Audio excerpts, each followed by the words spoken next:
Good afternoon, ladies. I'm Jackson, and welcome back to your 2023 and 2024 SW9GA golf season. So, for some of the newer members, as we have quite a few this season, this is a little thing that we like to do every week. We call it the tip of the day, where we talk about the format for this week, and we give a little tip for all the ladies.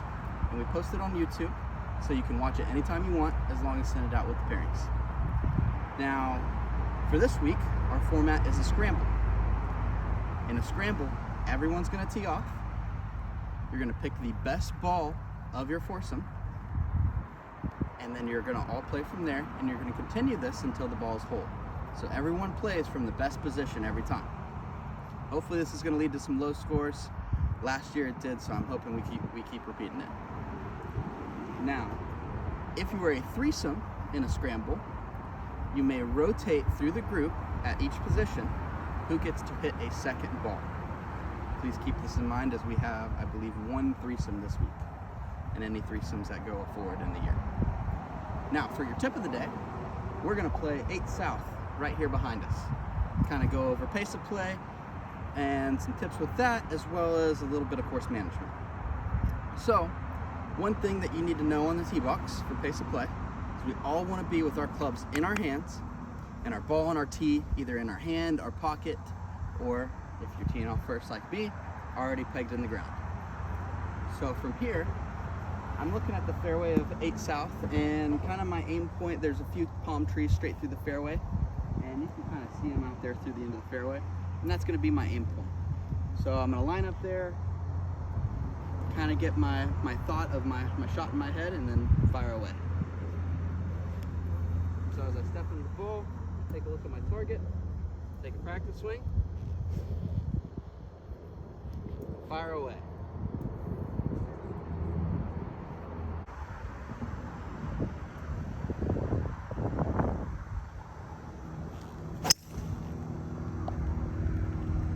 Alrighty, here we are in the fairway. So a couple things to note with pace of play for fairways. We want to make sure that we pull just to the side of our balls, close but not right on top of our ball. And when we get out of the cart, we want to make sure that we get our distance. So I have my laser finder here. I'm going to shoot the pin. I got 105 yards. So my shot for 105 yards is going to be my sand wedge. I'm going to go ahead and grab that out of the bag, set my rangefinder down, and get back here. And while I'm taking a couple practice swings, I want to kind of visualize the shot that I'm going to hit. Take 1 or 2 practice swings, step up, and we're going to fire away.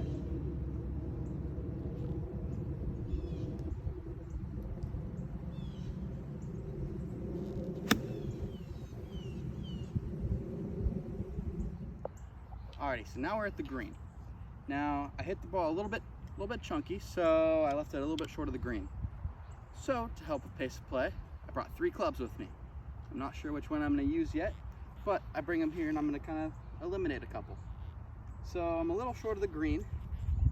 I don't really want to fly the ball to the hole, so I don't think I'm going to use my sand wedge. Now I have 2 options. I can either putt it fully up the hill, or I can hit a little bump and run with my pitching wedge. I think here I'm probably going to hit a little bump and run with my pitching wedge, just because I find that for my style of game, it's a little more consistent. I'm a little more comfortable chipping than I am putting. So I'm going to stand over it here, and I'm going to kind of pick out a spot on the green as I go through. Now, one thing to be mindful of when you're chipping into the grass like this is if you brush the grass, you can kind of notice that if you zoom in here, that it kind of toughs up. And that's mainly from being into the grain. And that's the way that the grass grows. The grass is growing away from it. So I have to be extra mindful when I'm chipping to keep my hands low and keep going through the ball so that it doesn't grab. Now I'm going to try and land this ball probably about 5 to 6 feet on the green and let it run the rest of the way.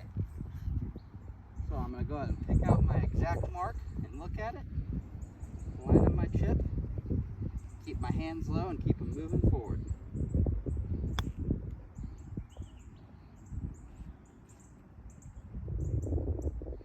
Pretty good there. So as we come up to our ball, we noticed that we have another ball from our playing partner that's back there. And one thing that we want to be really mindful of is stepping in lines and kind of making any pitch marks with our shoes. So as you can see, their line is going to be probably on this course right here. So I want to make sure that I don't step in this line when getting to my ball. And also when I get my ball out of the cup, if I putt first, then I want to make sure that I don't step on their through line too.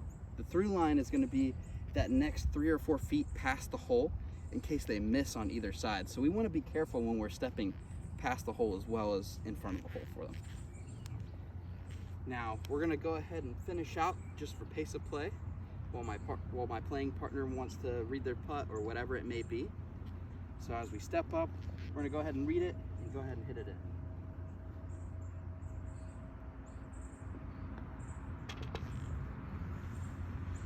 Alrighty ladies, we'll see you on Thursday. Have a great week.